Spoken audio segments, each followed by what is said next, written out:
Hello everyone, this is Pankaj. I welcome you all again on this platform. So today our guest is Dr. Atul Kumar. तो सबसे पहले मैं sir स्वागत करता हूँ आपका इस प्लेटफॉर्म पे. Thank you so much Pankaj for inviting me to this platform.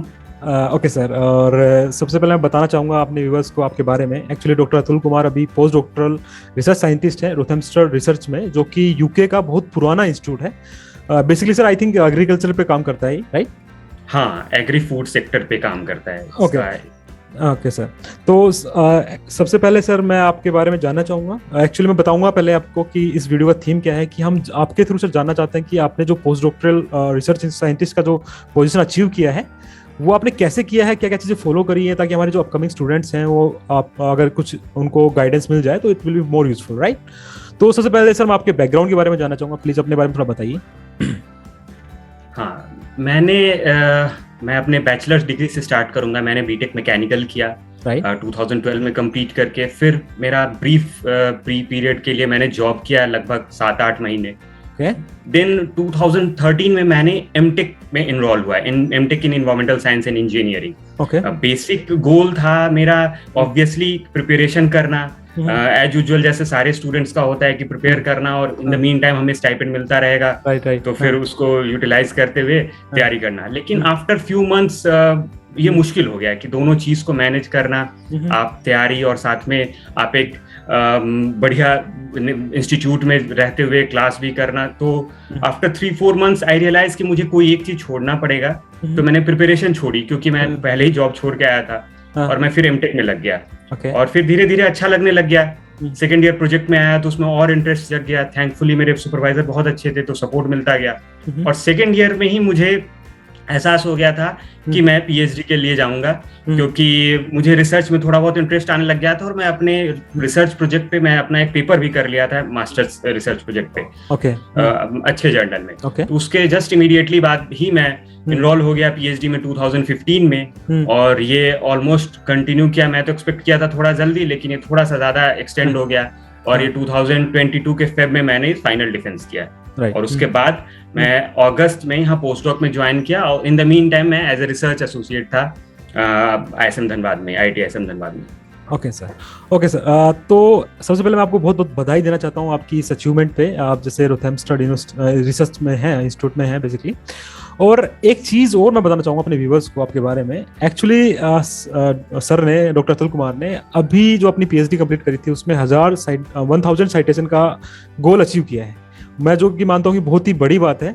तो उसके लिए मैं एक बार आपको बधाई देना चाहूँगा. और उसके बारे में उसके लिए मैं आपसे जानना चाहता हूँ कि ये 1000 साइटेशन होना एक ऑब्वियसली बहुत बड़ी बात है जो आपने अचीव किया है. तो इसके बारे में थोड़ा हमारे व्यूअर्स को बताइए, जो स्टूडेंट्स नए हैं जो पीएचडी कर रहे हैं, तो कैसे वो इस गोल को अचीव करें. और दूसरी बात और मैं बताना चाहूँगा अपने व्यूअर्स को कि जो उनके पेपर हैं, नंबर ऑफ पेपर्स बहुत ज़्यादा नहीं है, फिर भी इन्होंने ये गोल अचीव किया है. तो इसके बारे में थोड़ा बताइए, फिर हम बात करते हैं पोस्ट डॉक्टरेट के बारे में, प्लीज़. ये बहुत अच्छी बात पंकज आपने बोली. एक्चुअली बेसिक सा मैं समझता हूँ. देखिए, पेपर हर कोई लिखता है अपने हिसाब से, बेस्ट ही लिखता है. कितना साइटेशंस होगा ये हमारे कंट्रोल में नहीं होता, क्वाइट ऑब्वियसली. राइट. ये हर कोई अपने लेवल से बेस्ट पेपर लिखता है. लेकिन जो एक स्ट्रैटेजी बनाया था वो हमारे सुपरवाइजर ने शुरू में ही, वो हर एक पीएचडी स्टूडेंट्स को उसी तरीके से बोलते हैं कि पहले आप स्टार्ट करो, तो पहले रिसर्च गैप्स आइडेंटिफाई करो, लिटरेचर को रिव्यू करो जितना ज्यादा से ज्यादा पॉसिबल हो सके. वही चीज मैं अभी के करंट पीएचडी स्टूडेंट्स या जो पीएचडी करना चाह रहे हैं उनको मैं भी सजेस्ट करूंगा. खैर अभी फर्स्ट ईयर में तो कोर्स वर्क में बिजी रहते हैं मोस्टली, लेकिन उसके बाद कम से कम 1 साल लिटरेचर रिव्यू पे फोकस करें. बिल्कुल भी रिसर्च पे ना जाएं. लिटरेचर रिव्यू पे फोकस करते करते लिटरेचर्स को इकट्ठा कर ले काफी अपने काम के हिसाब से, और उसके बेसिस पे आप एक रिव्यू पेपर निकाल सकते हैं. और रिव्यू पेपर निकालने से आपका पेपर तो आ ही गया, और आपको अपने पीएचडी में क्या काम करना है उससे रिलेटेड भी बहुत सारी जानकारियां मिल जाएंगी. तो अल्टीमेटली मतलब दोनों चीज आपका फुलफिल हो गया. इस बीच आप पेपर भी कर लेंगे और आपको रिसर्च प्रॉब्लम्स भी आइडेंटिफाई हो जाएगा, और इसके चलते आपका पेपर निकल के आ जाएगा. तो मेरे साथ भी वही हुआ कि विद इन 2 years मेरे पास 3 पेपर थे. उसमें से एक रिव्यू पेपर था और एक टेक्निकल पेपर था. टाइम लगता है, मैं ये नहीं कहूंगा कि बहुत जल्दी हो जाएगा, लेकिन टाइम लगता है. लेकिन आप हमेशा क्वालिटी के पीछे जाए, अल्टीमेटली क्वांटिटी के पीछे बिल्कुल ना जाए। भले हो सकता है स्टार्टिंग के 2 साल 3 साल इवन 4 साल तक में एक भी पेपर ना आए, लेकिन कभी भी डीमोटिवेट नहीं होना है, डिमोरलाइज नहीं होना है, काम करना है, क्योंकि काम अच्छा होना चाहिए। काम अगर अच्छा होगा तो क्वाइट ऑब्वियसली लोग उसको रेफर करेंगे ही, साइटेशंस होगी। Okay sir. और एक चीज और मेरे दिमाग में अभी आया है कि जैसे आपने बोला क्वालिटी पे काम करना है, तो कुछ लोग इस चीज को भी माइंड में रखते हैं कि अगर नंबर पेपर ज्यादा रहेंगे तो पोस्ट डॉक्टरेट पोजीशन अच्छा मिलने का चांस ज्यादा रहता है, तो वहां पे कहीं ना कहीं क्वालिटी से कंप्रोमाइज करना पड़ जाता है। तो मतलब क्या ये बात फैक्चुअल है या फिर एक काइंड ऑफ मिथ है? नहीं, बात सही आपने बोली कि पेपर्स तो चाहिए ही, एक मिनिमम नंबर्स ऑफ पेपर चाहिए, लेकिन ऐसा कुछ नहीं है कि कितने minimum number of paper sufficient है हमें एक पोस्ट डॉक पोजीशन या कोई अच्छी जॉब पाने के लिए। बेसिकली 3 या 4 ऑब्जेक्टिव्स होते हैं, PhD objectives most of the students के। और अगर आप कोशिश करेंगे तो उन 3 या 4 ऑब्जेक्टिव में कम से कम 3 या 4 रिसर्च पेपर्स तो निकल ही जाएंगे। और जैसा मैंने बताया आपको कि उन चारों ऑब्जेक्टिव्स से रिलेटेड आप एक्सप्लोर करेंगे लिटरेचर्स को, तो उससे 1 या 2 रिव्यू पेपर आप निकाल सकते हैं। मतलब 5 या 6 पेपर एक पीएचडी में मोर देन सफिशिएंट होता है आपके 5 साल में करने के लिए, और इतना ही संभव है। लेकिन ये डिपेंड करता है, हर इंडिविजुअल पे वैरी करता है। कुछ स्टूडेंट एक ऑब्जेक्टिव से 2 या 3 पेपर निकाल लेते हैं। तो मतलब ऐसा कुछ नहीं है कि कितने नंबर ऑफ पेपर्स होने चाहिए, कितने नहीं। आपके बस काम बहुत अच्छे होने चाहिए, और इतने 3 या 4 पेपर मोर देन सफिशिएंट है आपको कहीं भी नोटिस होने के लिए। कहीं पे भी आप you will get notice from anywhere. So एक चीज और दिमाग में आई है, मैं पोस्ट डॉक्टरेट पे जाऊंगा, पर थोड़ा सा मैं पीएचडी के बारे में और पूछना चाहता हूँ आपसे कि कहीं ना कहीं मुझे, जैसे आपने बताया आपके बैकग्राउंड के बारे में, कहीं ना कहीं थोड़ा पीएचडी का टाइम पीरियड आपका लंबा रहा है। उसका एक रीजन रहा, आपने जैसे मुझे बताया कि कोरोना के टाइम में आपका एक्सपेरिमेंटल वर्क थोड़ा रुक गया था।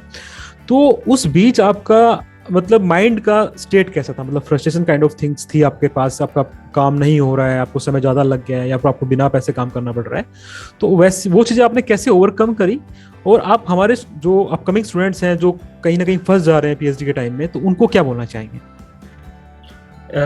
देखिए पंकज, पीएचडी में सबसे पहले आपके अंदर पेशेंस होना चाहिए। पीएचडी अगर आप करने आ रहे हैं, अगर आप इम्पेशेंट हो तो पीएचडी आपके लिए बिल्कुल भी नहीं है। पेशेंस और परसिवरेंस, ये 2 चीज बहुत जरूरी है। सिर्फ हार्ड वर्क से नहीं होता है कि हम काम कर रहे हैं, रिसर्च कर रहे हैं, हमें आउटपुट नहीं मिल रहा है या हमारा पेपर पब्लिश नहीं हो रहा है, it doesn't means that you are not worth of it. So इसका ये बिल्कुल मतलब नहीं। हाँ, ये जरूर है कि आप बीच बीच में फ्रस्ट्रेट होंगे, परेशान होंगे, लेकिन आपको ओवरकम करना है खुद से ही। आप खुद ही ओवरकम कर सकते हैं इस चीज से रिलेटेड। मतलब आपको अपने ऊपर सेल्फ बिलीफ होना चाहिए कि yes you can do it, and हमेशा मोटिवेटेड फील करते रहना पड़ेगा खुद को कि धीरे हम कंप्लीट कर सकते हैं, ऐसा कुछ भी नहीं है। तो ये डिपेंड करता है टाइम के साथ। ऑब्वियसली थोड़ा सा ज्यादा कोविड की वजह से हर कोई थोड़ा सा इम्पैक्टेड हुआ है। मैं भी हुआ ही था, परेशान बीच में हुआ ही था कि कई बार मतलब लॉकडाउन की वजह से काम सही से नहीं हो पाया। लेकिन उसका कोई ऑप्शन भी नहीं आपके पास। अगर आप एक बार एंटर हो लिए हो तो उसको अच्छे से कंटिन्यू करो, अदरवाइज फिर परेशान होके करने से आप पास आउट तो हो जाओगे, लेकिन ढंग की डिग्री, ढंग के पेपर लेके नहीं निकलोगे, तो ये इम्पैक्ट करेगा कहीं ना कहीं। Okay sir.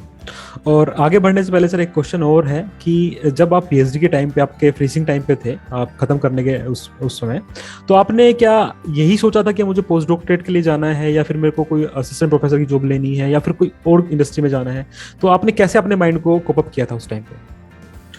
To be frank Pankaj, better opportunity मैं कहूंगा, ऐसा नहीं है कि पोस्ट डॉक कहूंगा। बेटर अपॉर्चुनिटी मीन्स जहां भी लगे कि हाँ आप एक अपने आप को जज कर लेते हो at the end of the day, कि जब डिग्री होने वाली होती है कि हाँ आपके पास इतना पेपर है या आईआईटी से डिग्री है, तो आप क्या डिजर्व करते हो एटलीस्ट, ठीक ना? तो उसके हिसाब से आदमी अप्लाई करना स्टार्ट करता है। नो डाउट मैं teaching as well as post doc दोनों ही देख रहा था। हाँ, इतना जरूर मुझे पता था कि अच्छे कैरियर, अच्छे टीचिंग एज वेल एकेडमिक्स या किसी भी अच्छे फ्यूचर के लिए मुझे फॉरेन एक्सपोजर चाहिए, बिल्कुल चाहिए।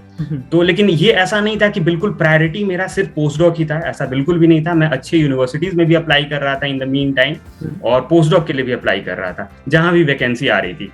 तो मैं और भी, खैर सब लोगों का स्ट्रेटजी अलग होता है, लेकिन मैं जो भी व्यूअर्स है उनको यही सजेस्ट करूंगा कि अपना गोल पहले क्लियर कर ले। अगर goal no doubt post doc है तो सिर्फ पोस्ट डॉक के लिए जाए, लेकिन गोल अगर बेटर अपॉर्चुनिटी है तो आप दोनों ही चीज साइमल्टेनियसली देख सकते हो, इसमें कोई बुराई नहीं। Very clear sir, very clear.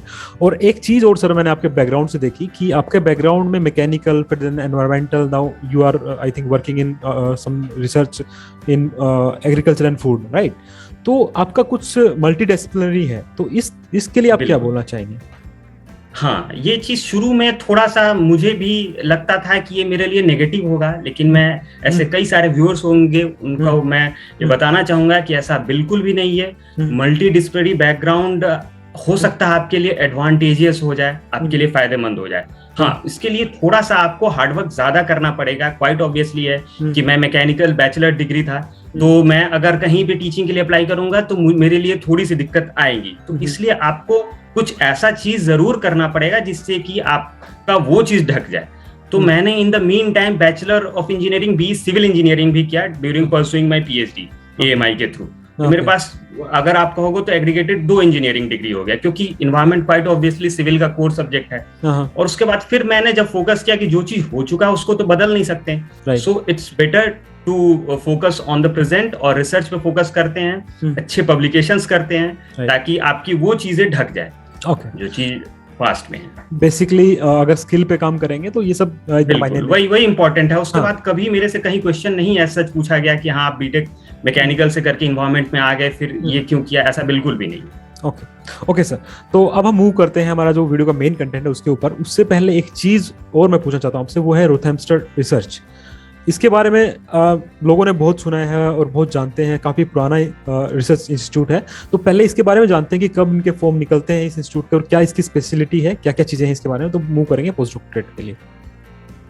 ये रोथेम्स्टर रिसर्च बेसिकली पंकज ये एग्री फूड सेक्टर पे काम करता है। यहाँ पे एग्रीकल्चरल सिस्टम जो भी प्रोडक्शन होता है, चाहे लाइफ स्टॉक से या फिर एग्रीकल्चरल कोई भी चीज, उस पे इनका स्टडी होता है। और ये काफी पुराना इंस्टीट्यूट है। आई थिंक ये 1843 में एस्टेब्लिश हुआ था। पहले ये गवर्नमेंट के अंदर आता था, अब ये शायद ऑटोनोमस हो गया है और ये सिर्फ गवर्नमेंट के प्रोजेक्ट्स के लिए काम होता है यहाँ पे। तो यहाँ पे लंबे लंबे एक्सपेरिमेंटल चीज लगे हुए, मतलब हो सकता है 20-25 साल से वो एक्सपेरिमेंट चलता आ रहा है। और ये लोग बहुत ही एडवांस टेक्निक से उसको ऑब्जर्व करते हैं कि अगर मान लो यहाँ पे अगर वीट ग्रो कर रहे हैं तो वीट के ग्रो में क्या चेंजेस आ रहा है पिछले 10 इयर्स या 20 इयर्स में। तो मतलब ये टोटल एग्री फूड सेक्टर का हमारे क्लाइमेट चेंज या हमारे इन्वायरमेंट पे क्या असर पड़ रहा है, क्योंकि धीरे धीरे पॉपुलेशन इंक्रीज हो रहा है तो फूड कंजम्पशन भी बढ़ता जा रहा है। फूड कंजम्पशन के साथ साथ हम इन्वायरमेंट को तो डिटोरिएट नहीं कर रहे हैं इन द मीन टाइम। उसी पे रिसर्च बेसिकली ये फोकस करता है मोर और लेस। ओके सर, तो अब हम मूव करते हैं मेन कंटेंट पे। सबसे पहले what is the importance of post doctorate in the career of any research scholar? सबसे इसका इम्पोर्टेंस क्या है? Postdoctorate, I think, Pankaj, is not a criteria as such. It is just exposure or experience. We can say that. ऐसा जरूरी नहीं है कि हर किसी को जरूरत है पोस्ट डॉक करना या ये कंपलसरी है या मैंडेटरी है, ऐसा कुछ जरूरी नहीं है। ऐसा मैं बिल्कुल नहीं कहूंगा कि जो लोग भी पीएचडी कर रहे हैं बिल्कुल पोस्ट डॉक के लिए भागे ही, ऐसा कोई जरूरी नहीं है। हाँ, एक एक्सपोजर और एक्सपीरियंस बहुत जरूरी है, खासतौर पे जब अगर आपको बढ़िया इंस्टीट्यूट डाउन द लाइन अगर आप टारगेट करते हो इंडिया में कि आईआईटी एनआईटी में अगर अप्लाई करना है तो एक्सपेक्ट करते हैं, ऐसा कुछ नहीं कि एक्सपेक्ट नहीं करते। लेकिन अगर आपके पीएचडी में भी बहुत अच्छे पब्लिकेशन है, बहुत अच्छा आपने काम किया हुआ है, तो ऐसा नहीं है कि डायरेक्ट पीएचडी के बाद आपको जॉब नहीं मिलेगा, मिल सकता है। लेकिन ये कर लेने से एक फायदा जरूर है। ऑब्वियसली आपका एक्सपोजर बढ़ जाता है, आपका दायरा बढ़ जाता है, एक्सपीरियंस बहुत ज्यादा हो जाता है। तो मैं कहूंगा कि इसको एक वन ऑफ द ऑप्शंस जरूर रख सकते हैं पोस्ट डॉक करने के लिए, जिनका टारगेट है ऑब्वियसली। और सर एक चीज और काफी स्टूडेंट्स के माइंड में रहती है कि एज का क्राइटेरिया, लाइक जैसे हम आईआईटी या एनआईटीज में प्रोफेसर बनना चाहते हैं, असिस्टेंट प्रोफेसर बेसिकली, तो कुछ एज का क्राइटेरिया रहता है, ऐसा मैंने सुना है। I am not confirm about this कि एज का क्राइटेरिया अगर हम देखें, अगर हमारा पीएचडी खत्म करते वक्त अगर 30-32 क्रॉस हो जा रहा है तो हमें फिर पोस्ट डॉक्टरेट के लिए जाना चाहिए, या किस कंडीशन में कब क्या करना चाहिए बेसिकली? ये बहुत सही सवाल आपने पूछा है कि अभी रीसेंट टाइम्स में ये देखा गया है कि फैकल्टी रिक्रूटमेंट के लिए आईआईटी एनआईटी ने भी एज का एक क्राइटेरिया लगा दिया है। अगर आप इमीडिएटली विदाउट एक्सपीरियंस अगर आप मोस्ट ऑफ द आईटी में अप्लाई करते हो तो आपको 32 इयर्स मैक्सिमम अलाउड एज है। लेकिन अगर आप पोस्ट डॉक कर लेते हो या फिर कोई एक्सपीरियंस है आपके पास तो 35। ये अभी सारे इंस्टीट्यूट में नहीं, लेकिन कुछ कुछ आईटीज ने ही ऐसा एलिजिबिलिटी लगा दिया है। मैं समझता हूँ कि पीएचडी एक सही समय में कंप्लीट होना बहुत जरूरी है। अगर आपके पास 4 इयर्स या 5 इयर्स तक जनरली फेलोशिप मिलता है तो कोशिश करिए कि 5 साल में वो पीएचडी अपनी कंप्लीट करे और फिर एनालाइज करे कि आपके पास कितना टाइम बचा हुआ है आपके हिसाब से, और उसके हिसाब से डिसीजन ले कि हमें क्या करना चाहिए। तो मैं समझता हूँ कि पोस्ट डॉक अगर आप कर लेते हो तो बहुत अच्छी बात है, लेकिन ऐसा नहीं है कि ये इसके बिना आपको जॉब नहीं मिलेगी, ये बिल्कुल भी नहीं। I understand sir. तो जैसे कि मान लेते हैं कि किसी स्टूडेंट को पोस्ट डॉक्टरेट के लिए जाना है, वो उसने अपना माइंड बना लिया है कि मुझे जाना है, तो किस समय पे अगर वो पीएचडी कर रहा है तो किस समय पे ये चीज़ें वेरीफाई करे या चीज़ें एनालाइज करना स्टार्ट करे कि मुझे इस इंस्टीट्यूट में अप्लाई करना है, और क्या क्या सोर्सेज उसको मिल सकते हैं बेसिकली? देखिए पंकज, सबसे पहले मैं कहूँगा जो भी प्रोस्पेक्टिव स्टूडेंट्स हैं जो पीएचडी कर रहे हैं उनको सबसे पहले अपने थीसिस पे काम करना चाहिए। उसके पहले बिल्कुल भी डेविएट नहीं होना चाहिए इधर उधर कि हमें क्या सोचना है, क्या करना है। मैंने क्या ऑब्जर्व किया एक यूके कल्चर में और एक इंडियन कल्चर में, क्या स्टूडेंट्स के सोच मैंने ये ऑब्जर्व किया कि हम लोग मेहनत बहुत करते हैं लेकिन अनप्रोडक्टिव काम में भी ज्यादा दिमाग लगा देते हैं। वो ऐसा यहाँ बिल्कुल नहीं। यहाँ 9 to 5 काम करते हैं स्टूडेंट्स, उसके बाद बिल्कुल भी किसी चीज के बारे में ना सोचते हैं ना फोकस करते हैं। हमारे यहाँ अगर सुबह 8 बजे अगर लैब में हम लोग पहुंचते हैं तो रात के 12 बजे तक हम लोग उस रिसर्च से रिलेटेड ही सोचते रहते हैं, लेकिन फिर भी हमारा प्रोडक्टिव टाइम बहुत कम होता है। तो कहने का मतलब ये है कि अनप्रोडक्टिव चीजों पे ना जाएं, जो अभी सामने है उस पर फोकस करें, और जैसे ही आपकी थीसिस कंप्लीट होती है वैसे ही आप पोस्ट डॉक्स के लिए या फिर मोस्टली पोस्ट डॉक्स के लिए आप देखना शुरू कर सकते हैं। क्योंकि अभी एक ऐसा सिचुएशन आ गया है कि बिना डिग्री के आपको पोस्ट डॉक बहुत कम चांस है मिले, बहुत ही कम चांस है कि बिना पीएचडी फाइनल डिग्री के पोस्ट डॉक आपको मिले। तो बेहतर ये है कि आप पीएचडी अपनी जल्द से जल्द कंप्लीट करें, अपनी थीसिस जल्द से जल्द कंप्लीट करें, प्री सबमिशन दे, थीसिस सबमिट करें और उसके बाद फुल फ्लेजेडली अपने पोस्ट डॉक्स एप्लीकेशंस पे लग जाएं। ओके सर, जैसे आपने बोला अभी कि डिग्री, बिना डिग्री के आपको पोस्ट डॉक पोजीशन मिलना बहुत मुश्किल है, इसके बारे में थोड़ा बताइए। क्योंकि कुछ लोग ऐसा भी बोलते हैं कि आप बहुत पहले अप्लाई करना स्टार्ट करें तो it will be more better. तो बिना डिग्री वाला जो पॉइंट आपने बताया उसका थोड़ा अगर आप एलोबरेट करेंगे तो क्या बोलना, मतलब एग्जैक्टली क्या बताना चाहेंगे हमारे व्यूअर्स को? देखिए पंकज, पोस्ट डॉक जनरली 2 तरीके से मिलती है। एक तो हुआ कि आपका वैकेंसी है, कहीं पे भी किसी एक पर्टिकुलर प्रोजेक्ट में वैकेंसी है, आप उस पे अप्लाई करोगे वो आपको लेंगे। उसके लिए वो बिना पीएचडी के आपको लेंगे नहीं। अगर हाँ in extreme case, exception case है कि आपकी इंटरव्यू हो जाएगी, आपका सिलेक्शन हो जाएगा और आप कमिट कर रहे हो कि विद इन 1 मंथ या 2 मंथ जो उनकी ज्वाइनिंग डेट है उससे पहले आपको डिग्री मिल जाएगी, तो वो आपको सिलेक्ट कर सकते हैं। लेकिन ये बहुत कम हो रहा है अभी के टाइम में। दूसरा है कि आप अप्रोच करो डायरेक्टली प्रोफेसर्स को, ठीक ना, जो आपके फील्ड से जुड़े हुए हैं, आप डायरेक्टली अप्रोच करो। और इन द मीन टाइम अगर उनके पास कोई फंडिंग आती है या वैकेंसीज होता है तो आपके एप्लीकेशन को कंसीडर कर सकते हैं। तो जो दूसरा वाला जो ऑप्शन है वो आप कभी भी कर सकते हो। ऐसा नहीं, आप अगर किसी प्रोफेसर या साइंटिस्ट के साथ अगर आप कम्युनिकेशन में हो तो उनको आप मेल कर सकते हो इन सच। लेकिन क्वाइट ऑब्वियसली है उसके लिए वो भी डिग्री का मोस्ट एक्सपेक्टेड टाइम पूछेंगे ही आपसे कि कब तक आप कंप्लीट करोगे। Okay sir. तो सर अब थोड़ा सा आगे मूव करते हैं हम कि एक रिसर्चर के पास जो पीएचडी ऑलमोस्ट कंप्लीट करने वाला है, तो उसके अकॉर्डिंग उसके पास क्या क्या रिक्वायरमेंट्स या क्या क्या क्वालिटीज होनी चाहिए कि उसको अच्छी पोस्ट डॉक पोजीशन मिल जाए फ्यूचर में? पहला सबसे मोस्ट इम्पोर्टेंट चीज है कि आपका काम अच्छे से होना चाहिए। मैं ये नहीं कहता हूँ पेपर बहुत सारे होने चाहिए। मैंने ऐसे स्टूडेंट्स देखे हैं जिसके 1-2 पेपर में भी पोस्ट डॉक मिला है, जिनके 10, 12, 14, 15 पेपर भी है, वो भी स्ट्रगल किए हैं। तो पेपर के पीछे बिल्कुल मत भागे, अपना काम पीएचडी अच्छा करने की कोशिश करें, और पीएचडी अच्छा करेंगे तो क्वाइट ऑब्वियसली आपका पब्लिकेशंस आएगा ही आएगा। हाँ, 4 या 5 पब्लिकेशन सफिशिएंट होता है, आप नोटिस्ड हो जाओ। लेकिन हाँ, ये फिर डिपेंड करता है आप किस फील्ड से जुड़े हो।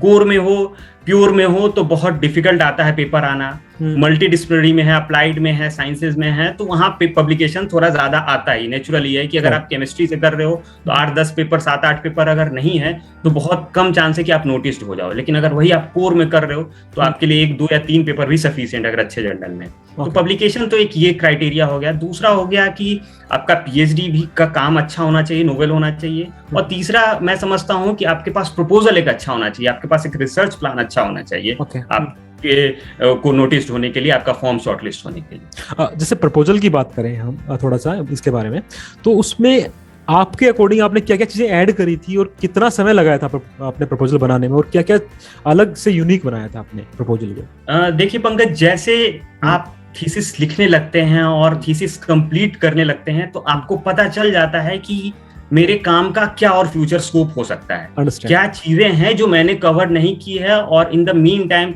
आप 4 साल 5 साल पीएचडी करते हो तो आप पेपर पढ़ते रहते हो कि ग्लोबली क्या चल रहा है काम इस फील्ड में और क्या किया जा सकता है। तो आपको बहुत अच्छे से आइडिया हो जाता है जब आप थीसिस अपना कर लेते हो कि हाँ मेरे काम का क्या स्कोप है और मैं इसमें और क्या कर सकता हूं मैं अपने स्किल्स के अनुसार। तो उसी टाइम आप अपना लिखना स्टार्ट करो प्रपोजल। जैसे ही आपका थीसिस लिख रहे हो, इन द मीन टाइम आप देखोगे कि हाँ ये काम मैंने अपने पीएचडी में कंप्लीट नहीं किया है, which has very good potential to do, तो वो आप उसको रिसर्च प्लान में अपने फोकस में रख सकते हो कि कहीं पे भी अगर 2 साल 3 साल के लिए आपको मिले, क्योंकि आप अगर इंडिया में भी टीचिंग के लिए अप्लाई करते हो किसी भी आईआईटी एनआईटी में और अच्छे प्राइवेट यूनिवर्सिटी में, आपसे वो रिसर्च प्लान मांगेंगे ही मांगेंगे। तो मैं कहता हूं कि रिसर्च प्रपोजल पे काम करना बहुत जरूरी है और समय रहते ही काम करना स्टार्ट कर देना हो, क्योंकि ये टाइम लगता है इसको बनाने में।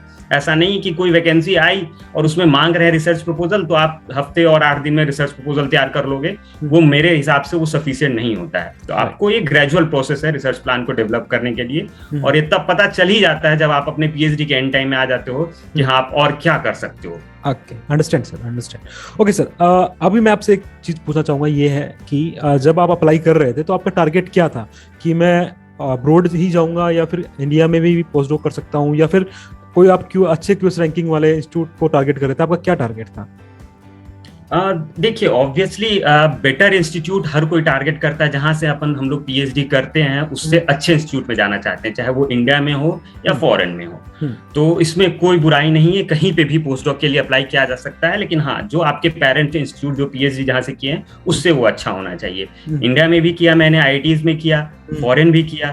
तो लेकिन ऑब्वियसली है कि अभी जो मार्केट सिनारियो लग रहा है, जहां तक मैंने टीचिंग के लिए भी इंटरव्यू दिया या फॉर्म अप्लाई किया, तो उससे पता लग रहा है कि उनका एक्सपेक्टेशंस रहता है कि फॉरेन का एक्सपोजर, राइट, उनका फॉरेन का पोस्ट डॉक हो या फिर पीएचडी के दौरान आप 1 साल या 2 साल के लिए वहां पे विजिटिंग साइंटिस्ट के तौर पे गए हो, तो मतलब उनका एक एक्सपेक्टेशन रहता है। और स्टूडेंट्स आ भी रहे हैं, बहुत सारे स्टूडेंट्स आप देखोगे कि फॉरेन से पीएचडी कर रहे हैं। तो इसलिए मार्केट में जब फॉरेन स्टूडेंट्स का इनफ्लो बढ़ गया है तो आपके लिए थोड़ा सा मुश्किल हो जाएगा एक नोटिस होना या फिर आपका एक जॉब पाना। तो इसलिए कोशिश करना चाहिए कि फॉरेन में जाए, अच्छे इंस्टीट्यूट में करें। लेकिन अगर ऐसे जरूरी नहीं है, अगर हमें अच्छे आईआईटीज में भी अगर पोजीशन मिल रहा है तो उसमें कोई बुराई नहीं है। राइट सर, जैसे सर ने बताया, पॉइंट आउट अच्छे से पॉइंट आउट किया है कि जो आपका पेरेंट इंस्टीट्यूट है उससे एक स्टेप ऑब्वियसली बेटर होना चाहिए। बिल्कुल। ओके सर, तो सर अब हम मूव करते हैं कि आपकी पर्सनल जर्नी पे आपने कैसे अप्लाई किया, क्या क्या चीजें हुई, कितने लोगों का रिप्लाई आया और कैसे इंटरव्यूज हुआ, थोड़ा प्लीज उसके बारे में बताइए।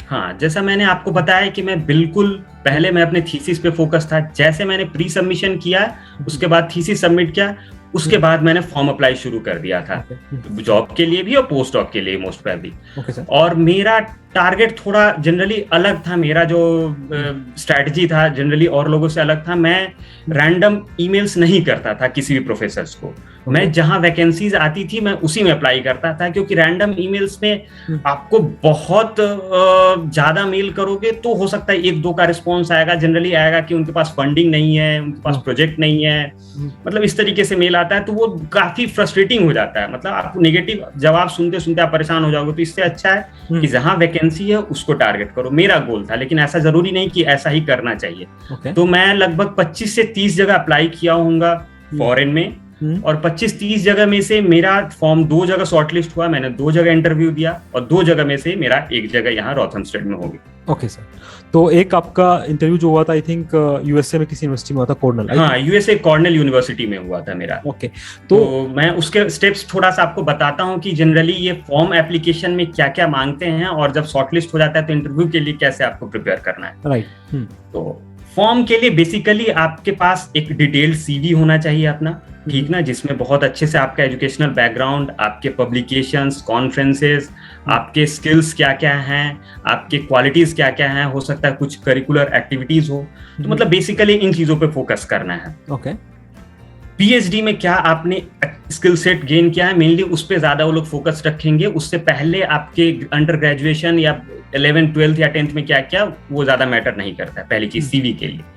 दूसरा इंपॉर्टेंट चीज होता है आपके लिए कवर लेटर बनाना या मोटिवेशन लेटर बनाना, ठीक ना, दोनों सेम होता है। ये आपको लगभग 1 या 1.5 पेज का बनाना होता है, ठीक ना। मतलब ये इससे हम ये शो करते हैं कि हमें वो क्यों ले, मतलब हम क्यों मोटिवेटेड हैं उस पोजीशन के लिए। तो उसमें एक्सप्लेन करना होता है हमारे बारे में ब्रीफली कि हमारा क्या एजुकेशनल बैकग्राउंड है, हमने पीएचडी में क्या काम किया है और हम कैसे उस पोजीशन के लिए रेलिवेंट है। और ये आपको ध्यान रखना है कि कवर लेटर या मोटिवेशन लेटर का एक टेम्पलेट बना के रख ले पहले ही, जो बेसिक टेम्पलेट होता है, और हर यूनिवर्सिटी या कोई भी इंस्टीट्यूट में जहां भी आप अप्लाई करते हैं उसके अकॉर्डिंगली उसको चेंज करें। ओके। हर यूनिवर्सिटी की अलग रिक्वायरमेंट होती है, तो उसके हिसाब से आपका स्किल सेट तो सेम रहेगा मोर और लेस, लेकिन उस यूनिवर्सिटी के हिसाब से आप उसको चेंज करना होगा। ऐसा नहीं है कि एक कवर लेटर आप कॉमन बना ले और हर यूनिवर्सिटी में भेज देंगे तो कभी सिलेक्शन नहीं होगा। आपका कवर लेटर, मोटिवेशन लेटर बहुत इंपॉर्टेंट है, मतलब आप अपने आप को एडवर्टाइज कर रहे हो उनके सामने, अपने आप को पेश कर रहे हो कि आपको क्यों ले। तो बहुत अच्छे से बनाना है, 1-1.5 पेज का बनाइए और इस पे थोड़ा सा टाइम दीजिए। शुरू में एक टेम्पलेट बन जाएगा, तो उसके बाद यूनिवर्सिटी के रिक्वायरमेंट के हिसाब से आप चेंज कर सकते हैं। तो सीवी हो गया, कवर लेटर हो गया, उसके बाद मोस्टली ये लोग ट्रांसक्रिप्ट मांगते हैं या फिर डिग्री सर्टिफिकेट्स मांगते हैं। तो ये सब चीज तो खैर हर स्टूडेंट्स अपने पास रखता ही है। तो मतलब बेसिकली ये 3 चीज मेजर रहता है। हाँ, रिकमेंडेशन लेटर होता है सुपरवाइजर या फिर किसी एक तो पीएचडी सुपरवाइजर मस्ट है, एक रिकमेंडेशन लेटर। तो डिपेंड करता है, कहीं पे 2 चाहिए होता है, कहीं पे 3 चाहिए होता है, तो उसके हिसाब से आप पहले ही ये सब चीज अपने पास रख सकते हैं। Okay sir. और सर जब इंटरव्यू प्रोसेस जो हुआ था आपका, उसमें एक्चुअली कैसे, जैसे इंटरव्यू होता है हमारा पीएचडी का और बाकी इंटरव्यू जॉब का इंटरव्यू होता है, तो उससे कितना डिफरेंट है पोस्ट डॉक्टरेट का इंटरव्यू? देखिए, मैंने 2 पोस्ट डॉक का इंटरव्यू दिया है, मैं दोनों का एक्सपीरियंस आपसे साझा करूंगा। पहला था कॉर्नेल यूनिवर्सिटी का। उसमें उन्होंने मुझे टाइम दिया था कि 45 मिनट्स आपको प्रेजेंट करना है to the topic of your choice, जिस पे आपने रिसर्च किया है। तो क्वाइट ऑब्वियसली मैंने अपनी पीएचडी टॉपिक को प्रेजेंट किया। 45 मिनट्स के बाद प्रेजेंटेशन में के बाद 45 मिनट्स मेरे से Q&A सेशन हुआ। उसमें लगभग 30 थे मेंबर इंटरव्यू पैनल में, लगभग एक लैब के सारे प्रोफेसर से लेके पोस्ट डॉक्स और पीएचडी स्टूडेंट्स थे। तो 45 मिनट्स मैंने अपने काम के बारे में बताया, फिर अगले 45 मिनट्स वो मेरे काम से रिलेटेड ही Q&A सेशन हुआ। उसके बाद फिर प्रपोजल पे हुआ कि कैसे प्रपोजल, वो मैं कैसे वहां पे काम कर पाऊंगा उनके लिए। तो मतलब कम्युनिकेशन चलता रहा 1 महीने तक। ये तो एक पहले यूनिवर्सिटी का हुआ। दूसरा जहाँ पे अभी मैं हूँ, उसमें उन्होंने क्या दिया, मुझे दिया 10 मिनट्स मुझे प्रेजेंट करने के लिए। आप अपना काम 10 मिनट्स प्रेजेंट करोगे और उसमें दिखाओगे कि आप कैसे सूटेबल हो, ठीक है। उस 10 मिनट्स के प्रेजेंटेशन पे उन्होंने मुझे टाइम एलोकेट कर दिया था 5 मिनट्स आपके उस प्रेजेंटेशन से रिलेटेड क्वेश्चन होगा, और रेस्ट 45 मिनट्स हमारे यहाँ पे इस रोल या जो भी ऑब्जेक्टिव है प्रोजेक्ट का, उससे रिलेटेड इंटरव्यू करेंगे। तो और सबसे बड़ी बात ये है कि ये लोग बिल्कुल टाइम के पंक्चुअल होते हैं। अगर आपको 10 मिनट्स दिया है तो आपका प्रेजेंटेशन 10 मिनट्स में खत्म होना चाहिए। वो आपका 11वें मिनट भी नहीं देंगे, 1 सेकंड भी एक्स्ट्रा नहीं देंगे। और क्वेश्चन भी अगर 5 मिनट के लिए बोला है तो 5 मिनट ही पूछेंगे आपसे। तो आपको ध्यान रखना है कि आप जो भी प्रिपेयर कर रहे हो तो उस टाइम में आप कंप्लीट कर रहे हो, क्योंकि इंडिया जैसा नहीं है कि आपको अगर 10 मिनट बोला गया तो अगर 15 मिनट भी बोल लेते हो तो चल जाएगा। तो कोशिश करना है कि ऐसा प्रेजेंटेशन बनाएं कि हम जो टाइम एलोकेटेड है उसमें कंप्लीट करें।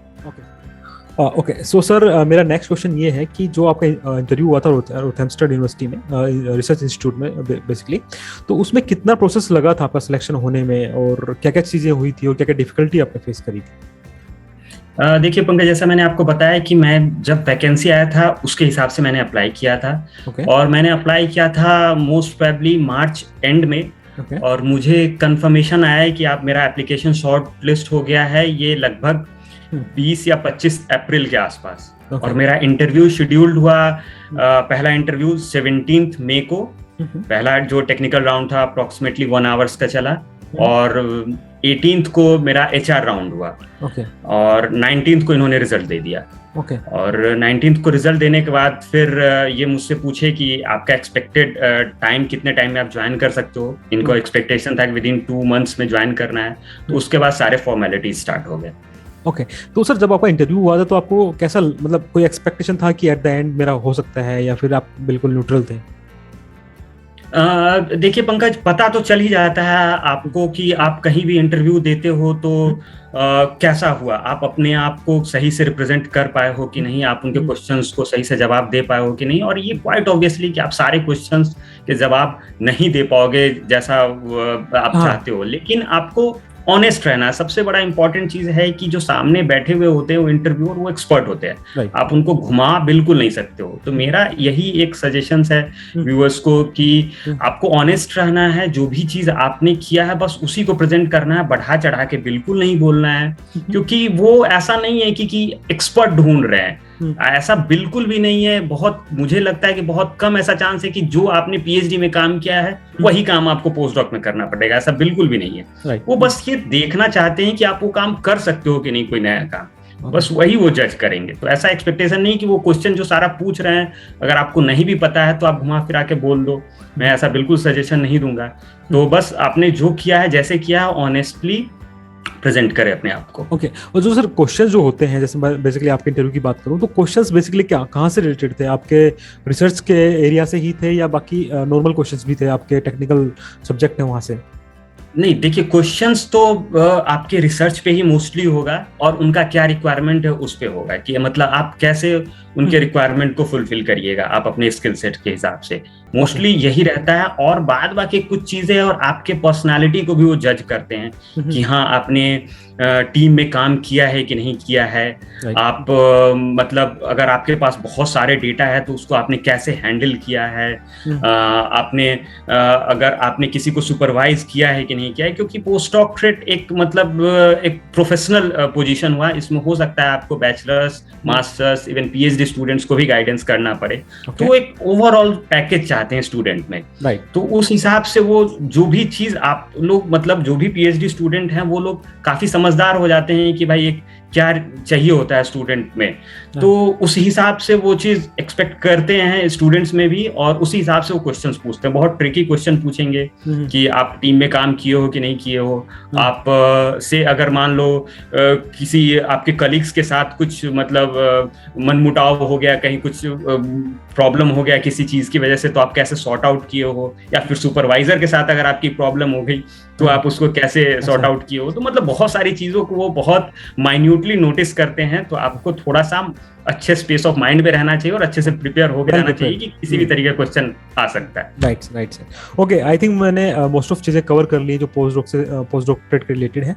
तो एक चीज मैं पूछना चाहूंगा आपसे जो नेक्स्ट है कि टाइम पीरियड, बेसिकली जैसे हम PhD की बात करें तो 5 साल के अंदर हमें कंप्लीट करना पड़ता है।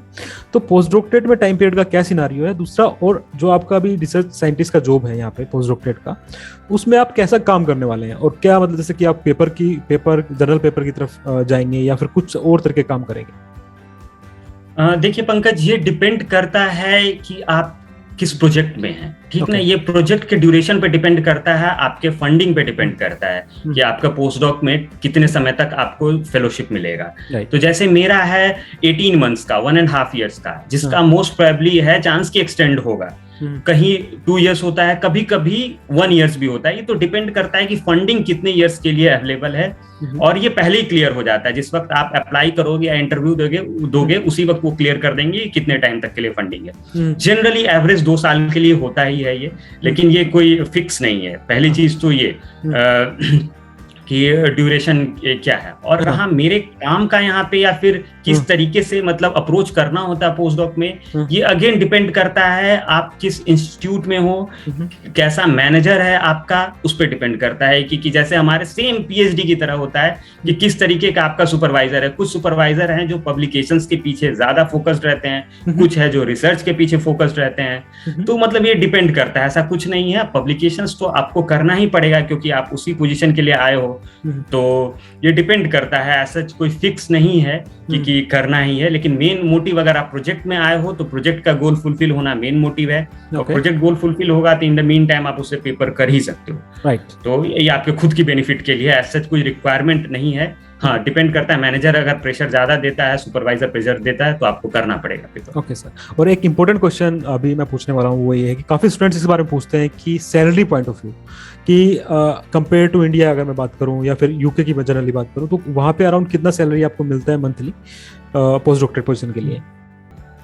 देखिए, ये वेरी करता बहुत ज्यादा वाइडली। मेरा लगभग सैलरी आपको अगर बताऊं इंडियन रुपीज में, तो ग्रॉस सैलरी 2,65,000 के करीब होगा, मतलब 2700 पाउंड के करीब है मंथली सैलरी, ग्रॉस सैलरी है। और फिर आप कहाँ रहते हो, किस एरिया में रहते हो, जैसे इंडिया में एक डिफरेंट स्टेट होता है, अगर आप दिल्ली में रहोगे तो डिफरेंट आपका ये रहेगा। तो यहाँ पे भी उसी हिसाब से टैक्सेशन भी आप किस स्टेट में रह रहे हो, किस काउंटी में रह रहे हो, तो उसके हिसाब से टैक्सेशन होता है। तो यूके या इन जनरल यूरोप में टैक्सेशन थोड़ा ज्यादा है, ठीक है। और उस हिसाब से अगर मैं कहूँ तो सैलरी इंडियन रुपीज में वेरी करता है 2 लाख रुपए से लेके 4 लाख के तौर पे। और ये डिपेंड करता है बिल्कुल सिर्फ प्रोजेक्ट फंडिंग में, कि फंडिंग में कितना पैसा है, या फिर आपका एक्सपीरियंस कितना है, क्या स्किल सेट है, उन चीजों पे ये वेरी करता है। लेकिन मैं समझता हूँ ये मोर देन सफिशिएंट होता है किसी भी एक इंडियन स्टूडेंट के लिए यहाँ पे आके रहना, मैनेज करना और बहुत अच्छे से सेविंग कर लेना। ओके, और कंपेयर टू इंडिया अगर मैं बात करूँ, जैसे यहाँ पे हमारे पीएचडी स्कॉलर्स को 35,000 के अराउंड मिलता है, वहाँ पे आपको 2.7 आपने बताया लाख के मिलता है। तो वहाँ पे ये नॉर्मल है, जैसे कि आपका, जैसे आपने मेरे से बात करी तो बताया कि आपका रूम का रेंट भी 42 के अराउंड 1000 के अराउंड है, तो आपको उतना ही हो जाता है या फिर कुछ बेटर है ये?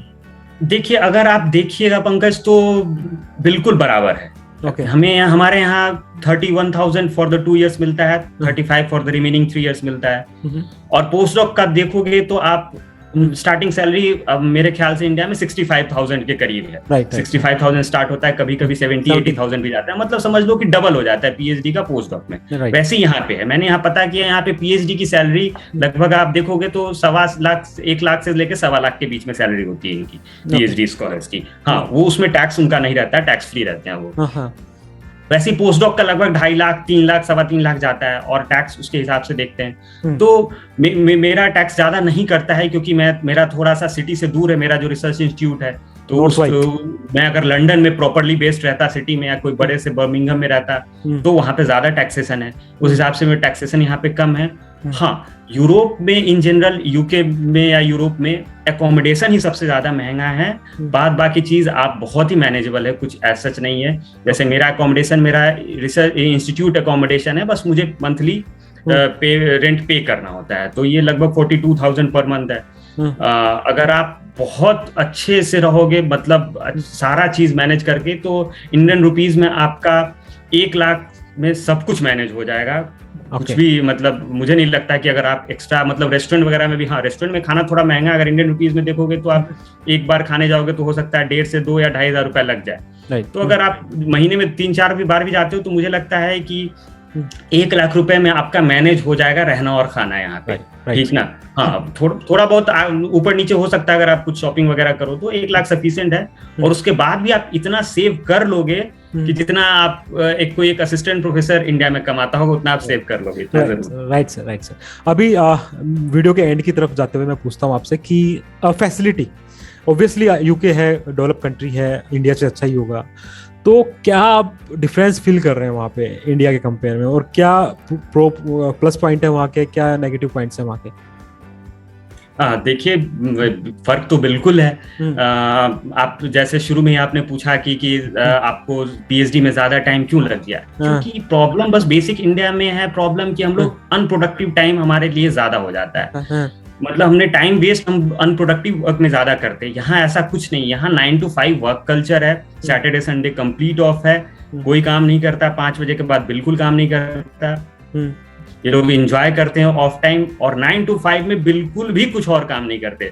जैसे हम लोग इन जनरली क्या करते हैं, काम कर रहे हैं, बीच में यूट्यूब चला लिया, बीच में फेसबुक देख लिए, ये ऐसा बिल्कुल नहीं करते। अगर काम पे फोकस है तो काम पे ही फोकस है 9 to 5। दूसरी चीज है, बेसिक चीज है कि इंफ्रास्ट्रक्चर, यहाँ पे आपको हर चीज अवेलेबल है, जो भी आपकी जरूरत की चीजें हैं, जो भी जिस काम के लिए आप यहाँ पे हो, हर चीज अवेलेबल है। हमारे यहाँ प्रॉब्लम ये है कि आपको एक छोटा सा एनालिसिस भी कराना है तो हो सकता है वो फैसिलिटीज वहां ना हो, अगर है भी तो काफी वेटिंग टाइम है, तो हो सकता है आपको महीने भर वेट करना पड़ जाए। ये सब वेस्टेज ऑफ टाइम है, लॉस ऑफ टाइम। इसकी वजह से थोड़ा सा फ्रस्ट्रेशन स्टूडेंट्स में इंडिया में ज्यादा रहता है। यहाँ इन सब चीजों की कभी दिक्कत नहीं होती है, तो स्टूडेंट्स एक गुड माइंड और स्पेस में रहते हैं और रिसर्च करते हैं। एक मेंटल हेल्थ मुझे लगता है थोड़ा इशू है अपने कंट्री में, क्योंकि बिल्कुल। मैंने भी नोटिस किया है, मेरे खुद के मतलब जो कलीग्स हैं या फिर दूसरे इंस्टीट्यूट्स में मेरे जो साथ के हैं, कि हम पढ़ने पे ऑब्वियसली ज़्यादा फोकस करते हैं, काफ़ी हार्ड वर्किंग होते हैं हम। सुबह जैसे आपने ऑलरेडी नोट डाउन किया है कि सुबह 8 बजे हम लैब में जाते हैं तो रात को 12 बजे तक भी हम रुक सकते हैं, तो कहीं ना कहीं मुझे लगता है उससे मेंटल हेल्थ में थोड़ा प्रॉब्लम आता है। तो वहाँ पे ऐसा नहीं है, आई थिंक। नहीं, बिल्कुल नहीं। यहाँ सबसे बड़ी चीज है कि आपको किसी चीज की कमी नहीं होने देंगे। जो भी चीज आपके रिसर्च के लिए जरूरत है, आपका सुपरवाइजर मैनेजर सपोर्टिव होगा, आपको कभी कोई डाउट होगा हमेशा आपके लिए अवेलेबल होगा। इन जनरली इंडिया में ऐसा नहीं होता है। किसी चीज में अगर आपको समझ नहीं आ रहा है या कोई चीज की दिक्कत हो रही है, तो आइदर अगर मैनेजर नहीं अगर बता पा रहा है या आपके इंस्टीट्यूट लेवल में अगर प्रॉब्लम सॉल्व नहीं हो रहा है, तो कुछ ना कुछ ऐसा अरेंजमेंट जरूर कर देंगे कि आप कहीं और से जाकर सीख सकते हो। मतलब सबसे बेहतर माहौल आपको मुहैया कराया जाएगा कि कहीं से आपको उस रिसर्च पॉइंट ऑफ व्यू से दिक्कत नहीं आने देंगे। इन जनरली अगर आपको जरूरत पड़े तो यहाँ पर्सनल लेवल पे भी बहुत हेल्प करते हैं। जैसे मेरा मैनेजर पर्सनल लेवल पे भी बहुत हेल्प करना है कि मुझे बाहर लेके ग्रोसरी ले जाने के लिए ले जाते हैं। तो मतलब इस तरीके से बहुत मतलब एक माहौल ऐसा है, और ऐसा नहीं है कि आपको ही सारा काम करना पड़ेगा। सुपरवाइजर या मैनेजर आपका काम कुछ परसेंटेज वो करेंगे, कुछ आप करोगे। तो बहुत अच्छा सा माहौल बना रहता है। इसलिए फर्क तो बहुत ज्यादा है इंडिया में, इसलिए स्टूडेंट ज्यादा प्रेशर्स में रहते हैं। Right sir. और मुझे लगता है कि अब हमने ऑलमोस्ट सारी बातें कवर कर ली हैं, और मैं लिटरली बोलना चाहूंगा आपसे मिलके, आपसे बात करके, और आप जैसे क्लियरली एक्सप्लेन किया छोटे छोटे पॉइंट्स को बड़े अच्छे से, तो बहुत अच्छा लगा sir. Thank you so much आपसे बात करके। थैंक यू सो मच आपका टाइम देने के लिए। Sorry sir. Thanks a lot. मैं लास्ट में बस सारे व्यूअर्स को यही मैसेज देना चाहूंगा कि हार्ड वर्क पे ना बिलीव करे, स्मार्ट वर्क पे करे, और पीएचडी में पेशेंस और परसिवरेंस बहुत जरूरी है। तो इसी के साथ आगे बढ़ते रहें। All the very best. Okay, thank you. Okay sir, एक चीज मैं और बोलना चाहूंगा अपने व्यूअर्स को कि अगर आपको रोथैमस्टन इंस्टीट्यूट में कुछ प्रॉब्लम फील हो, अगर आप इंटरव्यू के टाइम पे हैं या फिर इंटरव्यू फॉर्म भरने वाले हैं, कुछ भी प्रॉब्लम आपको फेस आउट होता है, तो आप सर को इनके सोशल मीडिया पे या इनके लिंक्डइन पे आप मैसेज कर सकते हैं। वो मैं सब डिस्क्रिप्शन में डाल दूंगा। Okay sir, thank you so much sir. Thank you so much for inviting me. Bye, all the best, take care.